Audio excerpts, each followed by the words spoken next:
Hello, and welcome to Preparing to Survive and Thrive Homesteading Channel with Charlie B. So, today is actually your call to action. Yes, posting this on Wednesday. I'm making it on Tuesday. So, this is for, let me check my calendar again, Wednesday, May 10th through Tuesday, the 16th of May, 2023. So, my question is, what are you doing to make yourself more sustainable, more prepared for the future? Are you getting anything done? Tell me what you're doing. Come on, share. Give us some ideas in case I have been missing some. Are you learning a new skill? What skill are you learning? I haven't been learning a new skill. I've just been practicing the ones that I've had, such as cleaning up my garden. So that is a lot of what I've been doing is cleaning up the garden and getting things set up to plant and looking for more unusual, more medical plants that I'm going to put in my herb garden. I haven't quite gotten plants, but I'm making a list so I can actually go get them at a little greenhouse that we like to go to. If I can't find them there, then I'll keep on shopping and keep on looking, or I'll end up starting my own. So, which brings me to, are you planting a garden? Are you doing a container garden, a bucket garden? What are you doing to be able to help supply yourself some food in the future? Let me know. Leave a comment. So I've been working out in my permanent garden, and as I've been thinking, because it's just gets so many weeds. The daisy comes up. When we bought this property, the land had been left go for a minimal of 20 years. Nobody really mowed it, so it's full of thistle. And not the kind of thistle that I would really say, hey, this is great thistle and I can use for that. It is a good bee feeder when I do let it go to get a big bloom on it, but then it just goes crazy. The butterflies also like it, so it's great for pollinators. So I'm going to take a drink here. So that's been one thing I've been doing. I also started cleaning up my garden area, and I don't have pictures because during the winter, some of the cow panels fell and I have to pick them back up, and I'm cleaning out lots of weeds, things I do not want in there. So it's been very time consuming, which kind of brings me to the next item of business. Because it is garden season and I have so many different things on my plate, I am probably going to not be able to get 4 videos posted for a little while. I'm going to still try to do a minimal of 2. And, we'll definitely do our what's for dinner because I usually make something for dinner every night. So why not do that? So, and then hopefully I can do a call to action. If not, that's okay.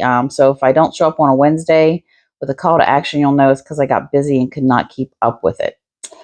But I will be trying to send some videos or do some clips so you can see what is going on. I'm still working on my herb garden. Actually, the weather just broke and it hasn't rained in 3 days. So that's good, but we do need the rain. And it's amazing how much the soil has dried out on top since Sunday, like Sunday, Monday, and Tuesday. But that's all right because we keep on going.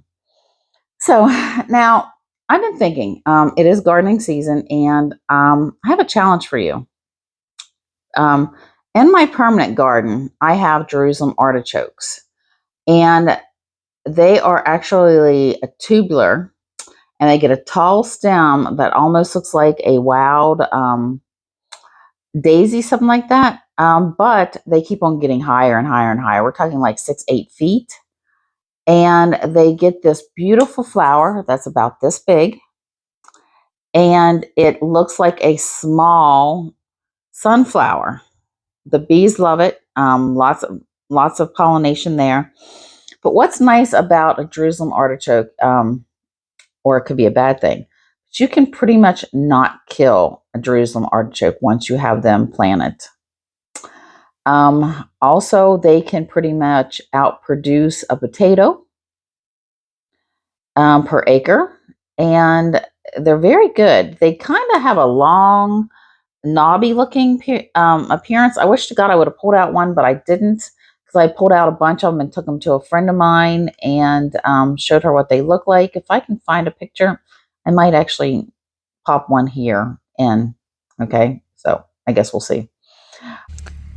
Okay, so this is actually the Jerusalem Artichokes, and I have some other stuff that's in them, but they normally get so big that they will actually kill out any weeds that's in there, except for thistle. Don't really want to pull up one, but let me see if I can find one here that might have a good tubular on it. So this is a tubular. This comes up. I did pull it out. This is a small one. It probably just started last year. Now the ones that I had were really big. As you can see, this tubular is actually starting to push out new roots in order to make more. So if you don't get them by the time spring has come, it's going to start using its tubular in order to go ahead and make more. And they spread. I started off with like 3 or 4 rows, and we have, whoa, at least a 10 by 20 space,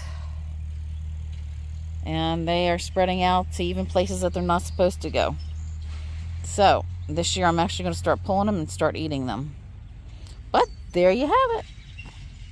You could literally, because they are flowers, you could plant them in front of your house and make it look like it's a little flower garden. You do need to have minimal of partial shade, and you just pull them up. You can start harvesting them in September. I pulled up some that had some roots on them, or the tubulars that were at least 6 inches long. I could have cooked them up and ate them.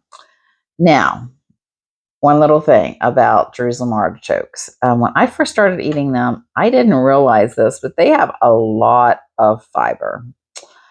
So when you start to eat them, kind of maybe mix them with a little bit of potatoes. I was actually doing potato pancakes and just used the Jerusalem artichokes for the potato pancakes. Yeah, let's just say that thank God that we had 2 bathrooms, because my husband and I were both running for the bathroom in about an hour. But they are amazing. They're a very buttery tasting root vegetable. And like I said, you could literally hide them in plain sight because they just look like they're a flower. And you can pull them out of the garden from normally September. And technically, you could probably pull them out all year round. Just once they start to grow, they might lose the big tubulars until the tubes get bigger. But that would be kind of hiding a garden item in plain sight. So think about that. Even if you have an apartment, you could start putting them in buckets and just kind of get them going. That would be something really good. If you live in an apartment building and they allow you to maybe do some flower beds in front of the place, I would stick some Jerusalem artichokes in there. Have a hidden food plots. Now, I will tell you, you have to watch it because they will get some white mold on them. And how I combat that is I pour milk on them. The area that I had planted, I poured a bunch of milk on it, and I'm hoping that's going to take care of the white mold this year. I might go ahead and go out and do it again. They do get very clustered, and they come up in just one big massive plant area. It just kind of looks wild and crazy. But the squirrels don't bother them. The birds don't really bother at them either. So nothing's really eating mine. I haven't had the deer eat any of them either. Probably because it takes so long for them to get a big flower head on them.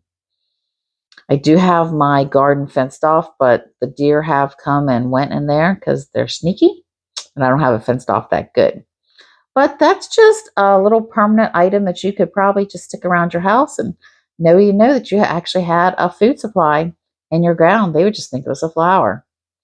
Okay, well, I guess maybe I will see you next week or the week after. We'll see how it goes. But this is Charlie B signing out, and have a blessed day. And oh, I always forget. Please like, share, and subscribe, and I'll be seeing you soon. Charlie B signing out.